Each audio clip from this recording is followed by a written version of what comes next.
जय श्री कृष्णा भक्तों, प्रेम से बोलिए जय श्री हरि विष्णु भगवान। सत्यनारायण कथा सुनने से सभी मनोकामनाएं पूरी होती हैं।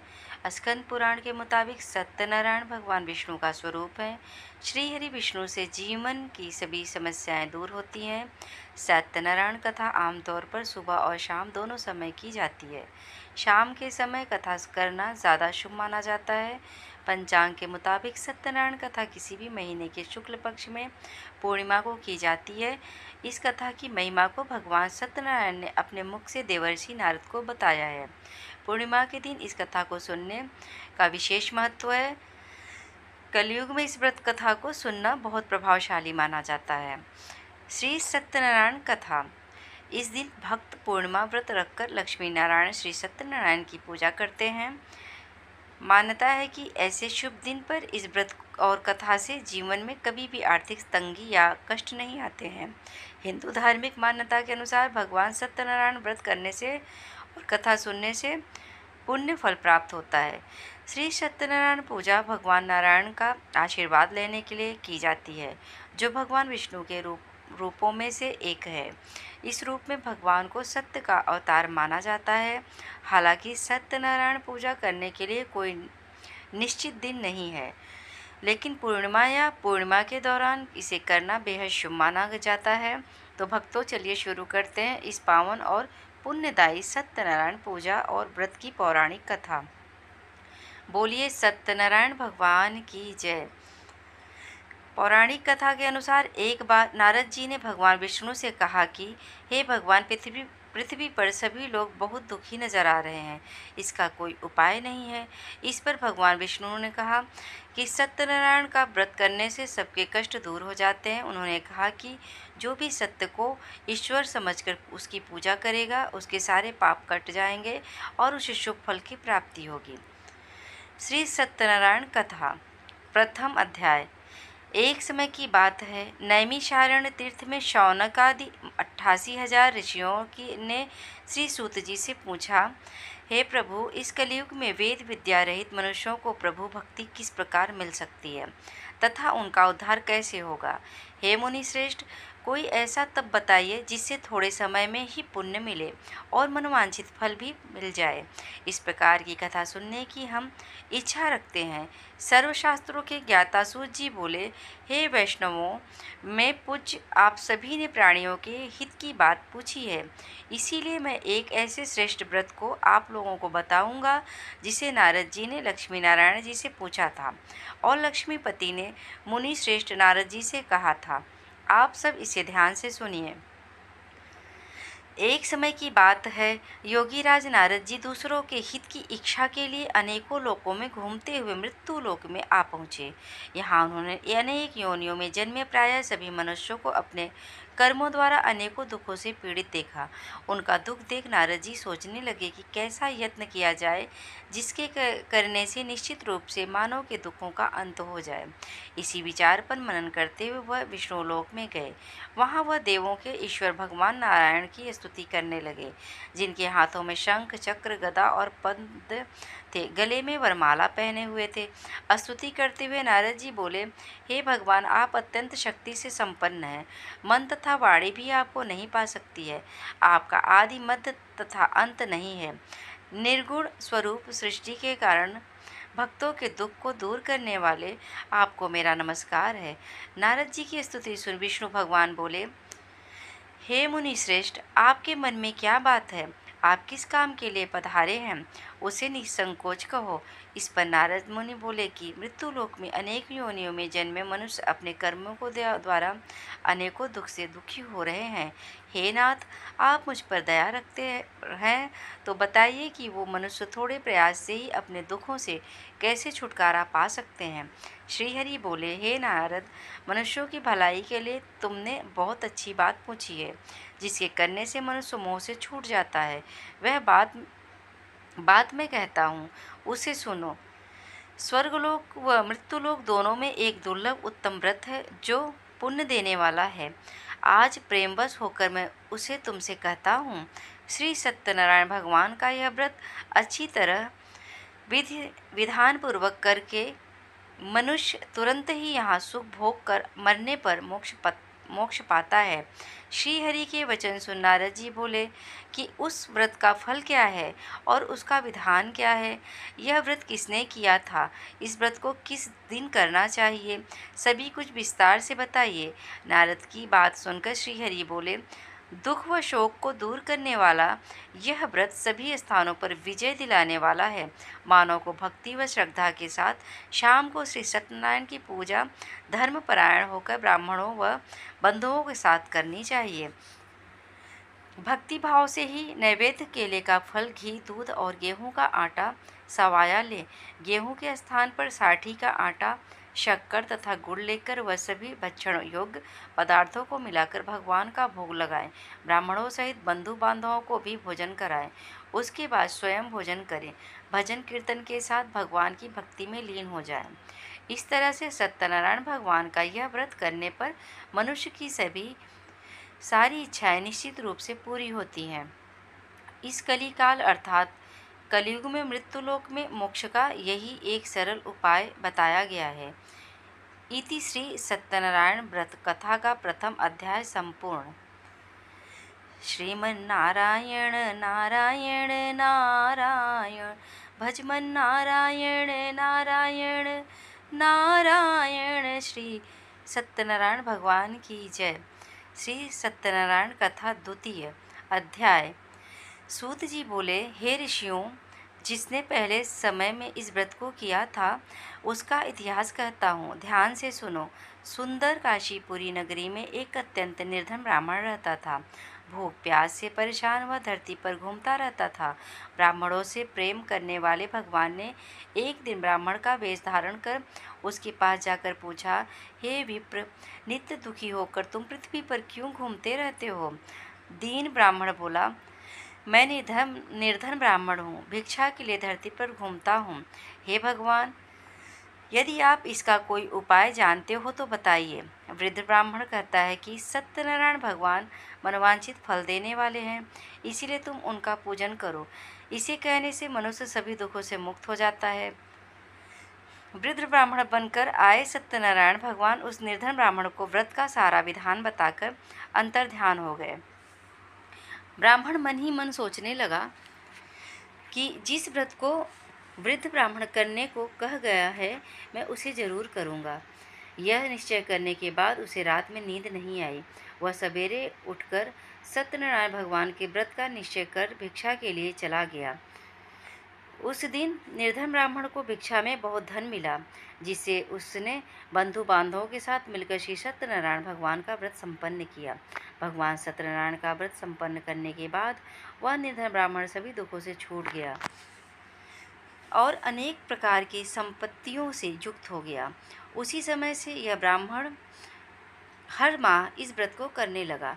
इस तरह से सत्यनारायण भगवान के व्रत को जो मनुष्य करेगा वह सभी प्रकार के पापों से छोड़कर मोक्ष को प्राप्त होगा। जो मनुष्य इस व्रत को करेगा वह भी सभी दुखों से मुक्त हो जाएगा। सूत जी बोले कि इस तरह से नारद जी से नारायण जी का कहा हुआ श्री सत्यनारायण व्रत को मैंने तुमसे कहा। हे विप्रो, मैं अब और क्या कहूँ? ऋषि बोले, हे मुनिवर, संसार में उस विप्र से सुनकर और किस किस ने इस व्रत को किया, हम सब इस बात को सुनना चाहते हैं। इसके लिए हमारे मन में श्रद्धा का भाव है। सूत जी बोले, हे मुनियों, जिस ने इस व्रत को किया है वह सब सुनो। एक समय वही विप्र धन व ऐश्वर्य के अनुसार अपने बंधु बांधवों के साथ इस व्रत को करने को तैयार हुआ। उसी समय एक लकड़ी बेचने वाला बूढ़ा आदमी आया और लकड़ियां बाहर रखकर अंदर ब्राह्मण के घर में गया। प्यास से दुखी हुआ लकड़हारा उनको व्रत करते देख विप्र को नमस्कार कर पूछने लगा कि आप यह क्या कर रहे हैं तथा इसे करने से क्या फल मिलेगा, कृपया मुझे भी बताइए। ब्राह्मण ने कहा कि सब मनोकामनाओं को पूरा करने वाला यह सत्यनारायण भगवान का व्रत है। इनकी कृपा से ही मेरे घर में धन धान्य आदि की वृद्धि हुई है। विप्र से सत्यनारायण व्रत के बारे में जानकर लकड़हारा बहुत प्रसन्न हुआ। चरणामृत लेकर वह प्रसाद खाने के बाद वह अपने घर गया। लकड़हारे ने अपने मन में संकल्प किया कि आज लकड़ी बेचने से जो धन मिलेगा उसी श्री सत्यनारायण भगवान का उत्तम व्रत करूंगा। मन में इस विचार को लेकर बूढ़ा आदमी सिर पर लकड़ियां रख उस नगर में बेचने गया जहाँ धनी लोग ज्यादा रहते थे। उस नगर में उसे अपनी लकड़ियों का दाम पहले से 4 गुना अधिक मिलता है। बूढ़ा प्रसन्नता के साथ दाम लेकर केले, शक्कर, घी, दूध, दही और गेहूं का आटा ले और सत्यनारायण भगवान के व्रत की अन्य सामग्रियां लेकर अपने घर गया। वहां उसने अपने बंधु बांधवों को बुलाकर विधि विधान से सत्यनारायण भगवान का पूजन और व्रत किया। इस व्रत के प्रभाव से वह बूढ़ा लकड़हारा धन, पुत्र आदि से युक्त होकर संसार के समस्त सुख भोग अंतकाल में वैकुंठ धाम चला गया। इति श्री सत्यनारायण व्रत कथा का द्वितीय अध्याय संपूर्ण। श्रीमन्नारायण नारायण नारायण, भजमन नारायण नारायण नारायण, लक्ष्मी नारायण नारायण नारायण। श्री सत्यनारायण भगवान की जय। श्री सत्यनारायण कथा का तृतीय अध्याय। सूत जी बोले, हे श्रेष्ठ मुनियों, अब आगे की कथा कहता हूँ। पहले समय में उल्कामुख नाम का एक बुद्धिमान राजा था। वह सत्य वक्ता और जितेंद्रिय था। प्रतिदिन देवस्थानों पर जाता और निर्धनों को धन देकर उनके कष्ट दूर करता था। उसकी पत्नी कमल के समान मुख वाली तथा सती साध्वी थी। भद्रशिला नदी के तट पर उन दोनों ने श्री सत्यनारायण भगवान का व्रत किया। उसी समय साधु नाम का एक वैश्य आया। उसके पास व्यापार करने के लिए बहुत सा धन भी था। राजा को व्रत करते देखकर वह विनय के साथ पूछने लगा, हे राजन, भक्ति भाव से पूर्ण होकर आप यह क्या कर रहे हैं? मैं सुनने की इच्छा रखता हूँ, तो आप मुझे बताइए। राजा बोला, हे साधु, अपने बंधु बांधवों के साथ पुत्र आदि की प्राप्ति के लिए ये महाशक्तिमान श्री सत्यनारायण भगवान का व्रत व पूजन कर रहा हूँ। राजा के वचन सुन साधु आदर से बोला, हे राजन, मुझे इस व्रत का सारा विधान कहिए। आपके कथानुसार मैं भी इस व्रत को करूँगा। मेरी भी संतान नहीं है और इस व्रत को करने से निश्चित रूप से मुझे संतान की प्राप्ति होगी। राजा से व्रत का सारा विधान सुन व्यापार से निवृत्त हो वह अपने घर गया।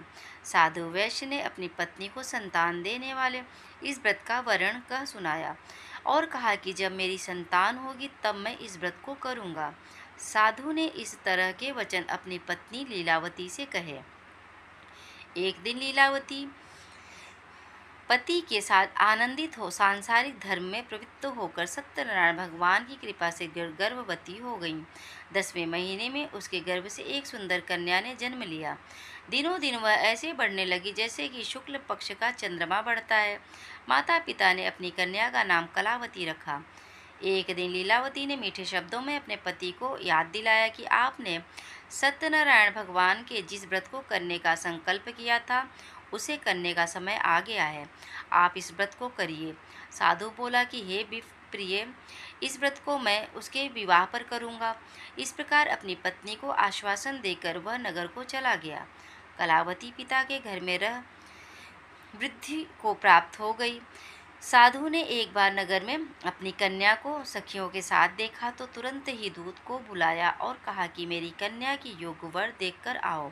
साधु की बात सुनकर दूत कंचन नगर में पहुंचा और वहां देखभाल कर लड़की के सुयोग्यवाड़ी पुत्र को ले आया। सुयोग्य लड़के को देख साधु ने बंधु बांधवों को बुलाकर अपनी पुत्री का विवाह कर दिया। लेकिन दुर्भाग्य की बात यह कि साधु ने अभी भी श्री सत्यनारायण भगवान का व्रत नहीं किया। इस पर श्री भगवान क्रोधित हो गए और श्राप दिया कि साधु को अत्यधिक दुख मिले। अपने कार्य में कुशल साधु बनिया जमाई को लेकर समुद्र के पास स्थित होकर रत्नासारपुर नगर में गया। वहां जाकर दामाद ससुर दोनों मिलकर चंद्रकेतु राजा के नगर में व्यापार करने लगे। एक दिन भगवान सत्यनारायण की माया से एक चोर राजा का धन चुराकर भाग रहा था। उसने राजा के सिपाहियों को अपना पीछा करते देख चुराया हुआ धन वहां रख दिया जहां साधु अपने जमाई के साथ ठहरा हुआ था। राजा के सिपाहियों ने साधु वैश्य के पास राजा का धन पड़ा देखा तो वह ससुर जमाई दोनों को बांधकर प्रसन्नता से राजा के पास ले गए और कहा कि उन दोनों चोरों को हम पकड़ लाए हैं, आप आगे की कार्रवाई की आज्ञा दें। राजा की आज्ञा से उन दोनों को कठिन कारावास में डलवा दिया गया और उनका सारा धन भी उसने छीन लिया। उनसे छीन लिया गया। श्री सत्यनारायण भगवान से श्राप से साधु की पत्नी भी बहुत दुखी हुई। घर में जो धन रखा था उसे चोर चुरा ले गए। शारीरिक तथा मानसिक पीड़ा व भूख प्यास से अति दुखी हो अन्न की चिंता में कलावती ब्राह्मण के घर गई। वहां उसने श्री सत्यनारायण भगवान का व्रत होते देखा। फिर कथा भी सुनी। वह प्रसाद ग्रहण कर रात को घर वापिस आई। माता ने कलावती से पूछा कि हे पुत्री, अब तक तुम कहाँ थी? तेरे मन में क्या है? कलावती ने अपनी माता से कहा, हे माता, मैंने एक ब्राह्मण के घर में श्री सत्यनारायण भगवान का व्रत देखा है। कन्या के वचन सुन लीलावती भगवान के पूजन की तैयारी करने लगी। लीलावती ने परिवार व बंधुओं सहित सत्यनारायण भगवान का पूजन किया और उनसे वर मांगा कि मेरे पति तथा जमाई शीघ्र घर आ जाएं। साथ ही यह भी प्रार्थना की कि हम सबका अपराध क्षमा करें। श्री सत्यनारायण भगवान इस व्रत से संतुष्ट हो गए और राजा चंद्रकेतु को सपने में दर्शन दे कहा कि हे राजन, तुम उन दोनों वैश्यों को छोड़ दो और तुमने उनका जो धन लिया है उसे वापस कर दो। अगर ऐसा नहीं किया तो मैं तुम्हारा धन, राज्य व संतान सभी को नष्ट कर दूंगा। राजा को यह सब कहकर वह अंतर्ध्यान हो गए। प्रातःकाल सभा में राजा ने अपना सपना सुनाया। फिर बोले कि वणिक पुत्रों को कैद से मुक्त कर सभा में लाओ। दोनों आते ही राजा को प्रणाम किया।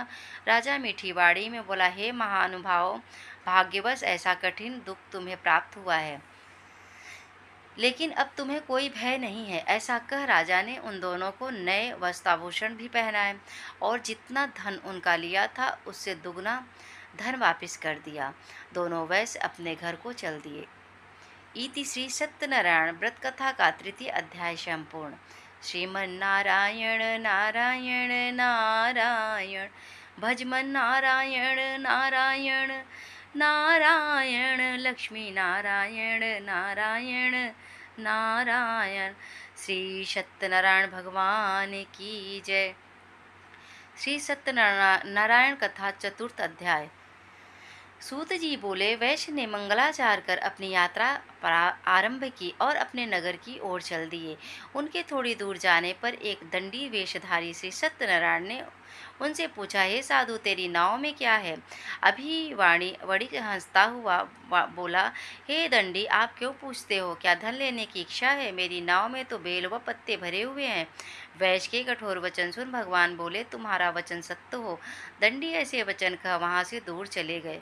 कुछ दूर जाकर समुद्र के किनारे बैठ गए। दंडी के जाने के बाद साधु वैश्य ने नित्य क्रिया के पश्चात नाव को ऊंची उठाते देखकर अचंभा माना और नाव में बेल पत्ते आदि देख वह मूर्छित हो जमीन पर गिर पड़ा। मूर्छा खुलने पर वह अत्यंत शोक में डूब गया। तब उसका दामाद बोला कि आप शोक ना मनाएं, यह दंडी का शाप है, इसलिए हमें उनकी शरण में जाना चाहिए, तभी हमारी मनोकामना पूरी होगी।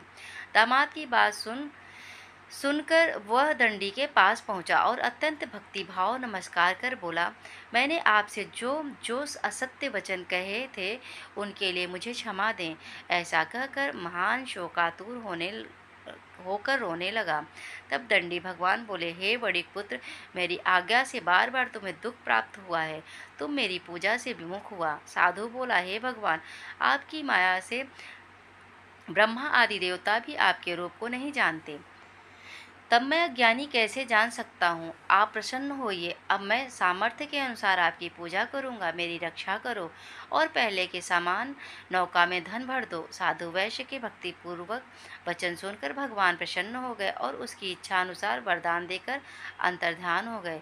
ससुर जमाई जब नाव पर आए तो नाव धन से भरी हुई थी। फिर वहीं अपने अन्य साथियों के साथ सत्यनारायण भगवान का पूजन कर अपने नगर को चल दिए।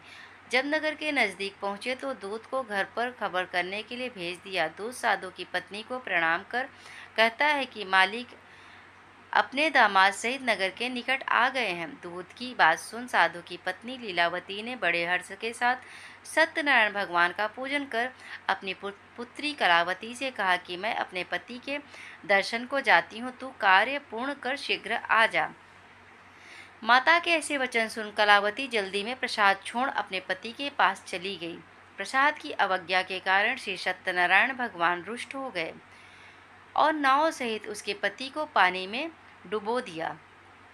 कलावती अपने पति को वहां ना पाकर रोती हुई जमीन पर गिर गई। नौका को डूबा हुआ देख वह कन्या को रोता देख साधु दुखी होकर बोला कि हे प्रभु, मुझसे तथा मेरे परिवार से जो भूल हुई है उसे क्षमा करें। साधु के दीन वचन सुनकर श्री सत्यनारायण भगवान प्रसन्न हो गए और आकाशवाणी हुई, हे साधु, तेरी कन्या मेरे प्रसाद को छोड़कर आई है, इसीलिए उसका पति अदृश्य हो गया है। यदि वह घर जाकर प्रसाद खाकर लौटती है तो इसे इसका पति अवश्य मिलेगा। ऐसी आकाशवाणी सुन कलावती घर पहुंचकर प्रसाद खाती है और फिर आकर अपने पति के दर्शन करती है। उसके बाद साधु अपने बंधु बांधवों सहित श्री सत्यनारायण भगवान का विधि विधान से पूजा करता है। इस लोक का सुख भोग वह अंत में स्वर्ग जाता है। इति श्री सत्यनारायण व्रत कथा का 4th अध्याय संपूर्ण। श्रीमन्नारायण नारायण नारायण, भजमन नारायण नारायण नारायण, श्रीमन्नारायण नारायण नारायण, लक्ष्मी नारायण नारायण नारायण। श्री सत्यनारायण भगवान की जय। श्री सत्यनारायण कथा 5th अध्याय। सूत जी बोले, हे ऋषियों, मैं और भी एक कथा सुनाता हूँ, उसे भी ध्यानपूर्वक सुनो। प्रजापालन में लीन तुंगध्वज नाम का एक राजा था। उसने भी भगवान का प्रसाद त्याग कर बहुत ही दुख लिया। एक बार वन में जाकर वन पशुओं को मारकर वह बड़ के पेड़ के नीचे आया। वहां उसने ग्वालों को भक्ति भाव से अपने बंधुओं सहित सत्यनारायण भगवान का पूजन करते देखा। अभिमानवश राजा उन्हें देखकर भी पूजा स्थान में नहीं गया और न ही उसने भगवान को नमस्कार किया। ग्वालों ने राजा को प्रसाद दिया, लेकिन उसने वह प्रसाद नहीं खाया और प्रसाद को वहीं छोड़ वह अपने नगर को चला गया। जब वह नगर में पहुंचा तो वहां सब कुछ तहस नहस हुआ पाया तो वह शीघ्र ही समझ गया कि यह सब भगवान ने ही किया है। वह दोबारा ग्वालों के पास पहुंचा और विधि पूर्वक पूजा कर ये प्रसाद खाया तो श्री सत्यनारायण भगवान की कृपा से सब कुछ पहले जैसा हो गया।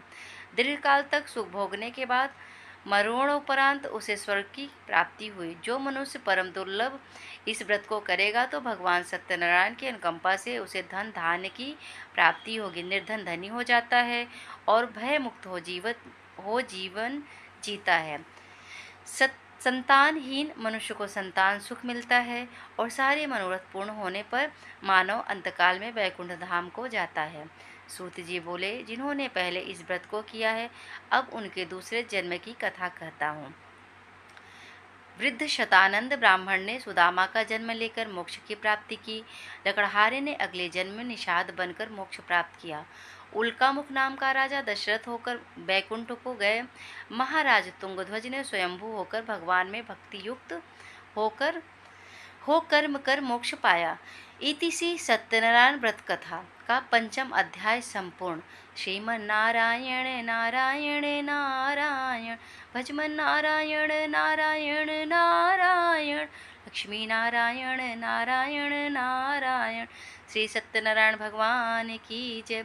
सत्यनारायण पूजा और व्रत का महत्व। वैदिक ज्योतिष के अनुसार सत्यनारायण व्रत रखने से भगवान विष्णु से स्वास्थ्य, समृद्धि, धन और वैभव की प्राप्ति होती है। साथ ही यह भी माना जाता है कि इस दिन व्रत करने और पूरी श्रद्धा और विश्वास के साथ सत्यनारायण कथा का पाठ करने से सभी संकट दूर हो जाते हैं। सत्यनारायण व्रत की पूजा विधि शास्त्रों के अनुसार इस व्रत को करने से शुभ फल की प्राप्ति होती है। ऐसा माना जाता है पूजा सुबह के साथ साथ शाम को भी की जा सकती है और शाम को सत्यनारायण पूजा करना अधिक उपयुक्त माना जाता है। इस दिन सुबह जल्दी उठकर जल में गंगा जल मिलाकर स्नान करना चाहिए। इसके बाद सत्यनारायण की मूर्ति को स्थापित करें और उसके चारों ओर केले के पत्ते बांध दें। पंचामृत, दूध, शहद, घी, मक्खन, दही और चीनी का मिश्रण का उपयुक्त देवता को साफ करने के लिए किया जाता है। आमतौर पर शालिग्राम, जो महाविष्णु का दिव्य पत्थर है, चौकी पर जल से भरा कलश रखें और देसी घी का दीपक जलाएं। अब सत्यनारायण की पूजा और कथा करें। भुने हुए आटे में शक्कर मिलाकर भगवान को अर्पित करें। प्रसाद में तुलसी जरूर डालें। पूजा के बाद प्रसाद बांटें। पूजा एक आरती के साथ समाप्त होती है, जिसमें भगवान की छवि या देवता के चारों ओर कपूर से जलाई गई एक छोटी सी आग की परिक्रमा होती है। आरती के बाद व्रतियों को पंचामृत और प्रसाद ग्रहण करना होता है। व्रती पंचामृत से व्रत तोड़ने के बाद प्रसाद ग्रहण कर सकते हैं। प्रेम से बोलिए जय श्री हरि विष्णु। ऐसे ही और भी रोचक और आध्यात्मिक वीडियो के लिए चैनल को सब्सक्राइब कर लें। दोस्तों, आपको ये कथा कैसे लगी कृपया कमेंट करके ज़रूर बताइए। वीडियो पसंद आया हो तो लाइक करें और अपने दोस्तों के साथ शेयर करें। कमेंट बॉक्स में जय श्री कृष्णा लिखना ना भूलें। फिर मिलते हैं एक और दिलचस्प वीडियो के साथ। धन्यवाद। जय श्री कृष्णा। राधे राधे।